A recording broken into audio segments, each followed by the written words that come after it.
Morning, everybody. Today we're down SH Bell. They do like minerals and stuff. Like there's cobalt. Like you've heard me talk about cobalt and different stuff. Like that's just aluminum ingots everywhere. There's like piles of cobalt and chromium all over the place. Of course, not where I'm standing. Like that. There's a ton of stuff in that building. But anyway. What we have here is a 360,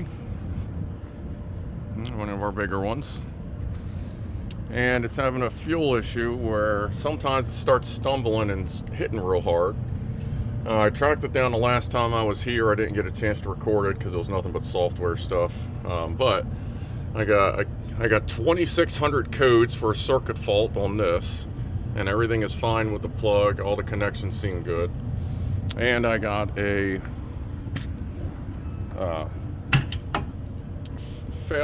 observed failure of the accelerator pedal position sensor. At about 75% throttle, it just goes wonky. So I figured I'd record while we're here. I actually remembered, and what we're doing is I already unplugged that. Now I'm just giving it like 10, 15, 20 minutes because this fuel pressure on these common rail Cummins diesels, it'll reach 5,000 psi idling and over 10,000 psi under load. So you just let that sit for a while, because if you don't know what hydraulic injection is or fluid injection into the skin, that's a bad thing. That would basically be if I crack this fitting, don't worry about the cigarette, if I crack this fitting and the fuel came out at 10,000 psi, it would inject into my skin, if not cut into it, and then you've just inserted diesel fuel directly into your skin, or into your bloodstream. So when it's time to keep going, I'll come on back and we'll see what's up. See ya. Alright, so what I did, it's real simple. It's going to leak right there where it threads into the fuel rail. This is a common fuel rail system. All you need is just a little physical barrier. If anyone says that this is too hard to do, or it's just, oh, you don't need to do that, then they're just being lazy and stupid. Sorry. Like, I know other mechanics watch this, but if you go your entire career and never get hit by it when you're working on these high pressure diesels, then more power to you. But you know what? I don't feel like being the guy in that video. Well, on this date, so we're going to do that, because it's not going to cut through the cardboard, but it will contain it, as it were. So I'm just going to just let it set for a second.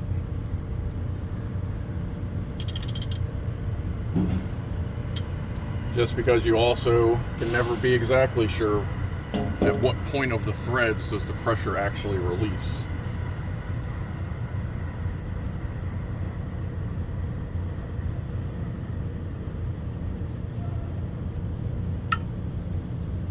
Pretty much just wait till you see fuel leaking, and then you know that it's been depressurized.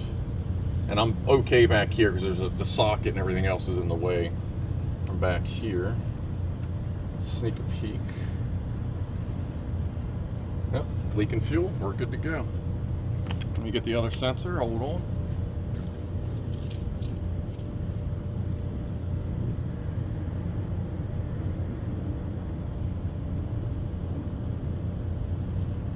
Alright, this is what we're putting in.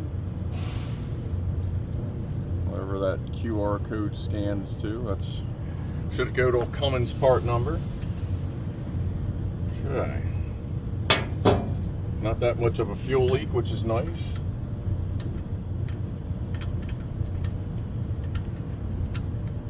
I don't see it.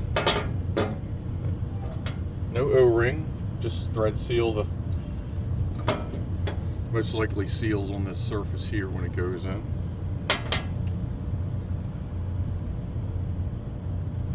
And what's nice about common rail diesels is when after you open the fuel system up, when it's time to start it back up, you don't have to worry about bleeding the system, because it just, it self bleeds. It's not like a poppet system where you have to sit there and crack every injector. This, you don't crack a thing. 10,000 PSI will get where it needs to go pretty easily.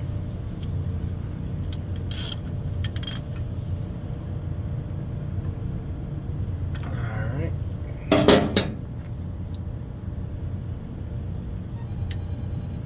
Alright. That's that. It's going to get loud for a second here. Don't really have any. Oh, I'll see if I can get it in post. Anyway.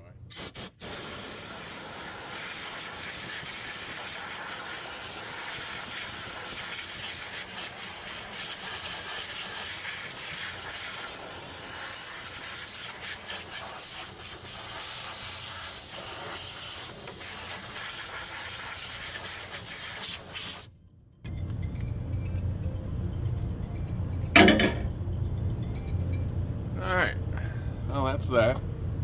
I'll get started on the accelerator pedal position sensor, and then once that's done, we'll go ahead and start it up and see what's up. Talk to you in a few. Alright, let's see what we can do here. So we have to put this here. So, we are underneath the cab. By now, I should have released a video of me showing you how to get underneath the big old trucks. Get that spring out the way. It makes everything a little easier. A little tiny cotter pin.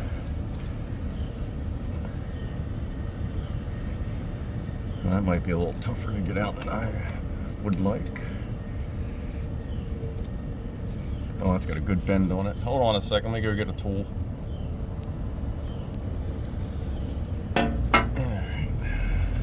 It's got just enough of a little bend in it.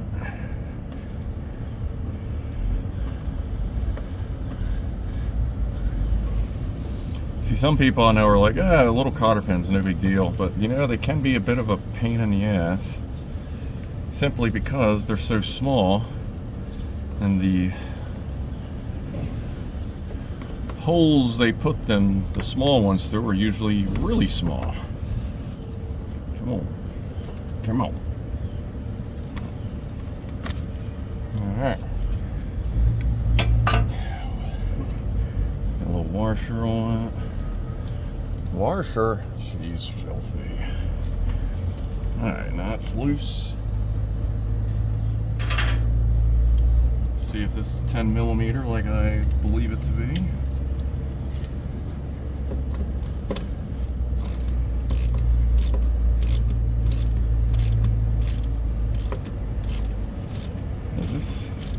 Nylox on here or something? Oh no, it's just not. What is going on? I can't actually see what's underneath there. Yeah, that's a good spot for it. Feels like the threads are almost cross-threaded.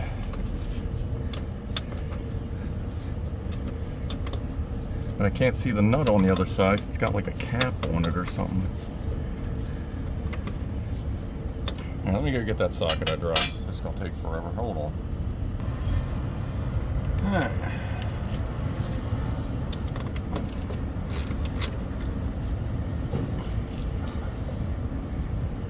This is an old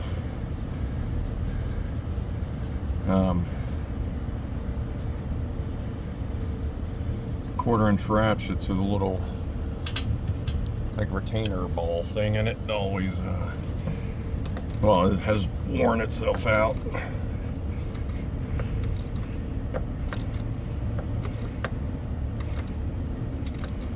Now, why does this feel like it's spinning? Because it is. God damn, are you kidding me? Why do these have, like, the nuts have plastic caps on them? And as you can see, they're not, well, you can't obviously, but under here is not a very accessible spot. Or you could just break it off. Love this shit.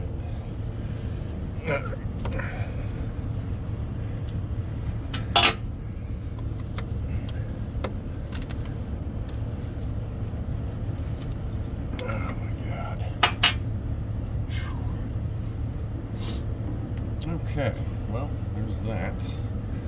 Can I get that little bit of stud out?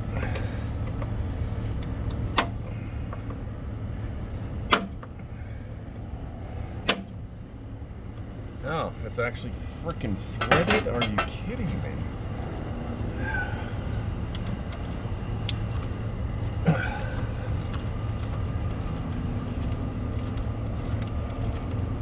So they threaded it into the plate, then threaded nuts onto it, and then put plastic caps on the nuts.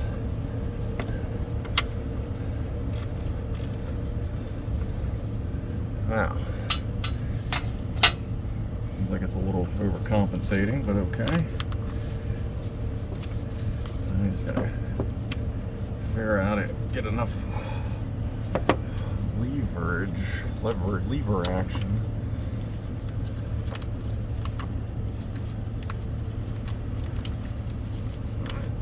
Plug that. Okay.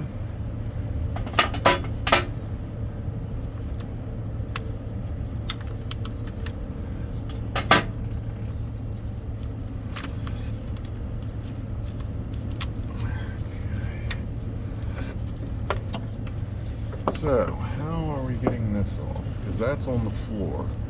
That's not even hitting stop. Are y'all serious with this shit? Alright, I guess I gotta undo that bolt. Hold on, let me go get the tool. Alright, let's see what we can do. I know this has a one of them plastic cap things on the other side, but maybe it'll slip for us.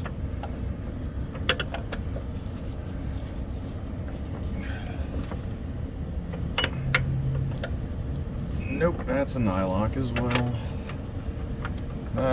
Good lord. Here we got another one, hold on. Alright. We're back. Brandon's here. He's the tech that's usually on this site. Different Brandon than you know, although they have the same name, which is weird.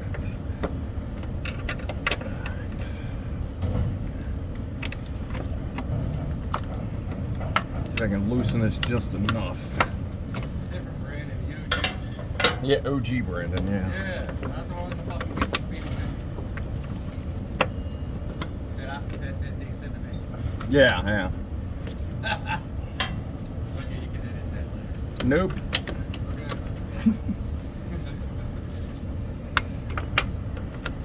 Editing is more work.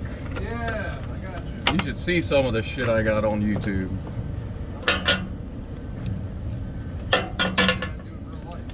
Yeah, that's true too.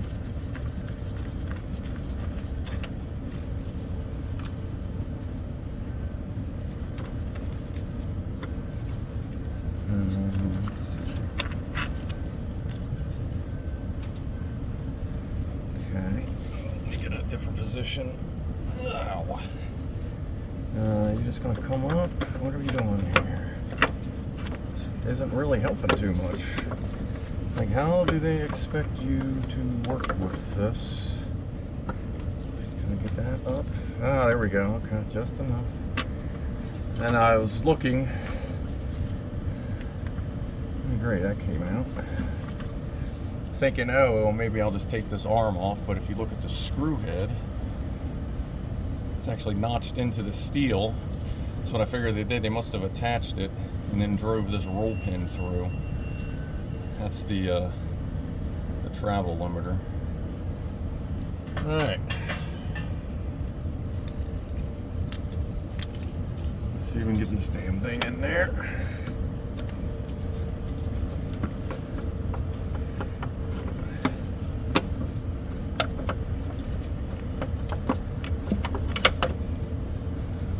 Can I just do that? Hey, that's even better. Oh good, there's a whole shitload of holes. I'll go with a bigger one because that's probably the one it is.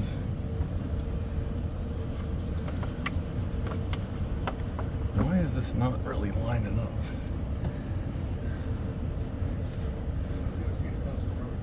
Alright.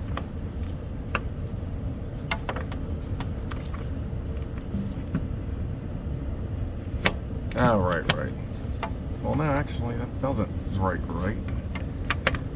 That's supposed to be there. Oh, there we go.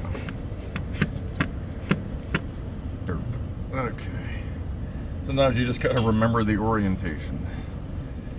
Alright, this has a washer built into it. Just want to get this kind of in place. And that's the new screw I picked up right there. That was just in my truck. Ow! I love that there's absolutely nowhere to sit in here. Where did that other screw go? Oh my god. I left the other screw with the in the bolt box. So let me mount this. I'll go get that one again. Sorry, I was a little distracted once B-Man showed up. Alright, let me go get the other one of those. Hold on. Alright.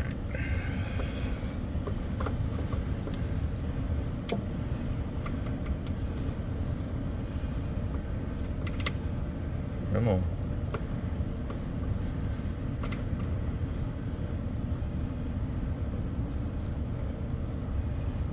Come on. There we go.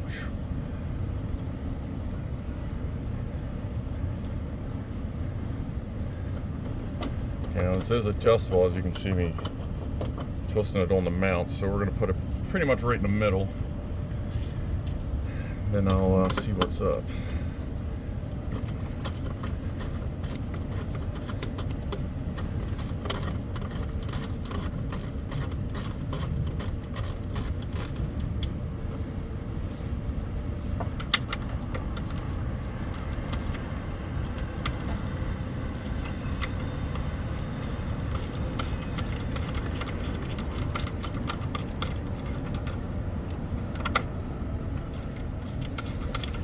It's gonna be 100 degrees today. And I just found out that, I don't know if I said this on here yet or not, but I just found out a little while ago that there's a lithium-ion training class today in an hour. And they forgot to tell the guy that does nothing but work on lithium systems when he gets bored. So they're like, do you think you can make it? I can try. Would have been nice to have a little bit more than like an hour and a half freaking notice, but yeah, alright. Jeez.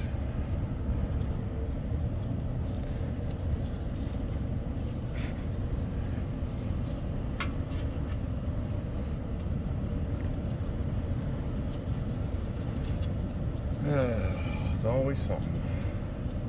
Hey, at least it's not the engineer's fault this time. I don't think.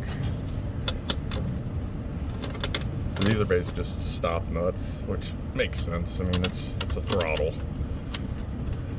You don't really want that coming loose.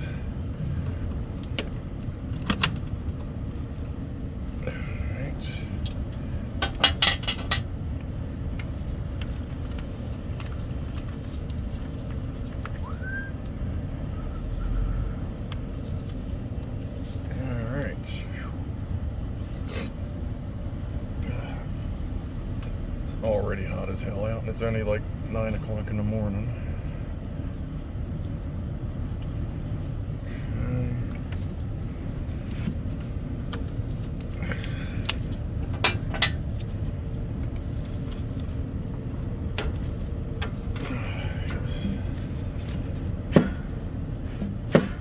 Okay. Oh, wait, no, we're not done. Shoot. Hold on.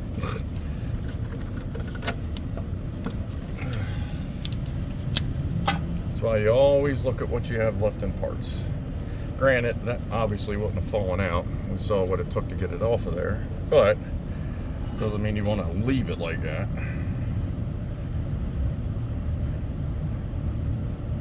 One second, let me get this pin straightened out since it's still in pretty good shape.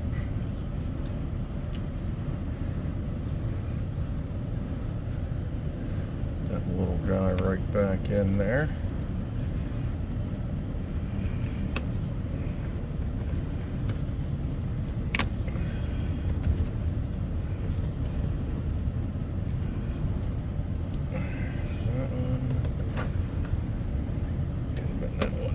sideways. There we go. Alright, now let's put the spring on. That is all of our parts.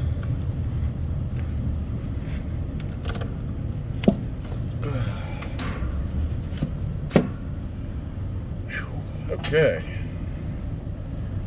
What did I drop earlier? I think I dropped I dropped that other half of the bolt when it broke. That's fine. Get this stuff out. Is this tight? Did I tighten that yet? No, I didn't. That's good.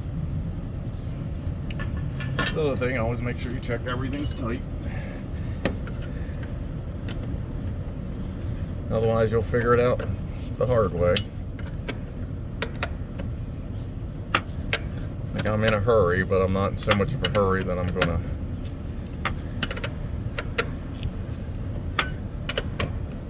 leave the customer with a broken forklift. So these you got to tighten and then just back it off just a little bit. Make sure that moves, and we're good.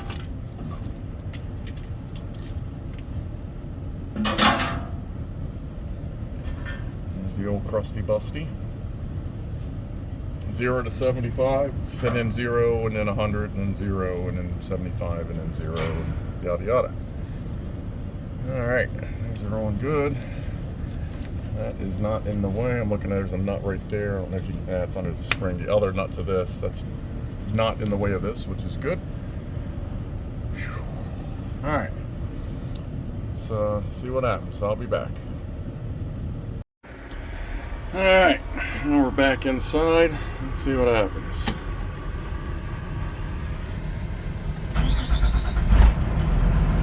It's good.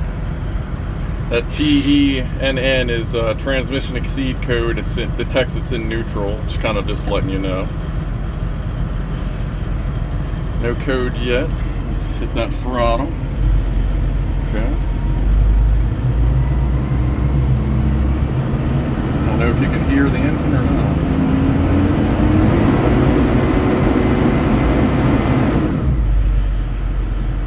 Smooth.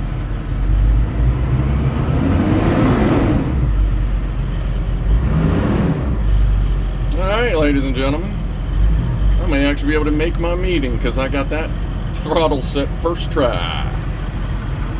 Luckily, a lot of these newer systems are pretty flexible on where you calibrate the throttle. But now we're good to go. Already cleared the codes out of it from before. So we are good to go. There's the van. There's Brandon's van. Alright, we're going to call that good. Appreciate everybody hanging out on this hot ass humid day. I'll see you on Saturday or Monday or Sunday. Saturday, Sunday, or Wednesday, depending on what you watch. Sorry for the shake. I have shitty nerves. Here, let me do that. Anyway, thanks again. Thanks for watching, and I will talk to you later.